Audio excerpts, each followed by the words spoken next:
দেখে মনে হতে পারে আমি কোনো পাহাড়ের চূড়ায় উঠছি, কিন্তু এটি কোনো পাহাড় নয়, কক্সবাজার শহরেরই ৮ নম্বর ওয়ার্ড। আমি এখন যেখানে দাঁড়িয়ে আছি এটি কক্সবাজার শহরের বৈদ্যভুনা এলাকায় গঠিত একটি কালভার্ট, এবং দেখলেই হয়তো বুঝতে পারবেন এই কালভার্টটি একদম অপরিকল্পিতভাবে গড়ে তোলা হয়েছে। এটি গড়ে তোলার দায়িত্ব যারা নিয়েছিলেন তাদের এখন খোঁজ মেলা ভার, কিন্তু কক্সবাজার পৌরসভা বলছে নতুনভাবে যারা দায়িত্ব নিয়েছেন তাদের এই কালভার্টটি পরিপূর্ণভাবে তৈরি করতে আরো সময় লাগবে দীর্ঘদিন। তবে এই দীর্ঘদিনের অপেক্ষায় এখানে ঘটছে নানান রকম দুর্ঘটনা, ভোগান্তিতে পড়ছে এখানকার সাধারণ মানুষ থেকে শুরু করে ছোট ছোট শিক্ষার্থীরা। গাড়ি অ্যাক্সিডেন্ট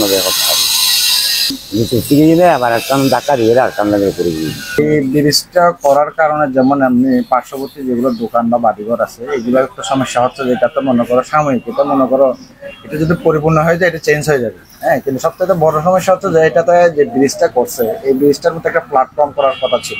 হ্যাঁ, এটাতে একটা প্ল্যাটফর্ম করে এদিকে স্লোপ করার কথা ছিল, ওদিকে স্লোপ সামনে স্লোপ করার কথা ছিল, কিন্তু বাট ওই ব্রিজটার সামনে যে ব্রিজটাতে ওই কালভার্টটা করার কথা ছিল। হ্যাঁ, এখন দেশের পরিস্থিতির কারণে কাজ বন্ধ হয়ে গেছে। হ্যাঁ, কাজটা বন্ধ হয়ে গেছে ঠিক আছে, কিন্তু অন্তত পক্ষে ওই ব্রিজটা যদি না করেও এই ব্রিজের যে প্ল্যাটফর্ম করার পরে যে স্ল্যাবটা করার কথা ছিল, স্লোপটা, ওই স্লোপটা যদি করে ফেলে অন্তত পক্ষে মানুষের হাঁটতে পারতেছে, সবকিছু করতে পারতেছে, গাড়ি চলাচল করতে পারতেছে। কিন্তু প্রতিনিয়ত যে অ্যাক্সিডেন্টটা হচ্ছে, হ্যাঁ, মনে করি স্কুল ছাত্ররা আসতেছে, পিছন থেকে একটা গাড়ি আসতেছে, সে উঠতে গিয়ে আর উঠতে পারতেছে না, তখন গাড়িটা আলটিমেটলি, কারণ এখন তো মনে করো একটা টমটমের শহর আর ইজি বাইকের শহর হয়ে গেছে।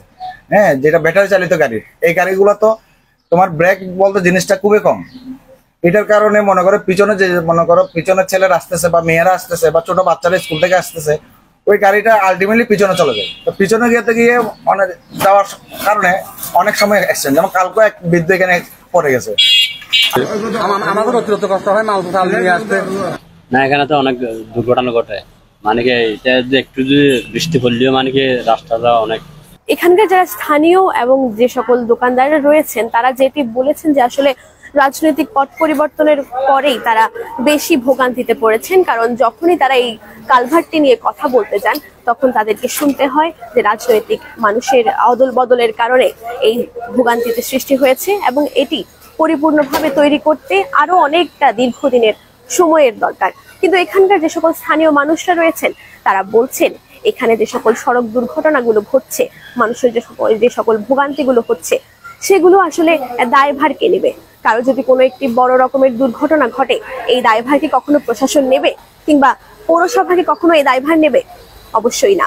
এই এলাকার মানুষের দাবি এখানের যে সকল ভোগান্তিগুলো সৃষ্টি হয়েছে এই সকল ভোগান্তিগুলোর নিরসন ঘটিয়ে তারা যেন একটি সুস্থ সুন্দরভাবে এখানে বসবাস করতে পারেন, তারা যেন সুন্দরভাবে এই সড়কটি ব্যবহার করতে পারেন, এখানে যেন আর কোনো রকম দুর্ঘটনা না ঘটে, এমনটাই এখানকার বাসিন্দাদের দাবি। Afzar area, TTR.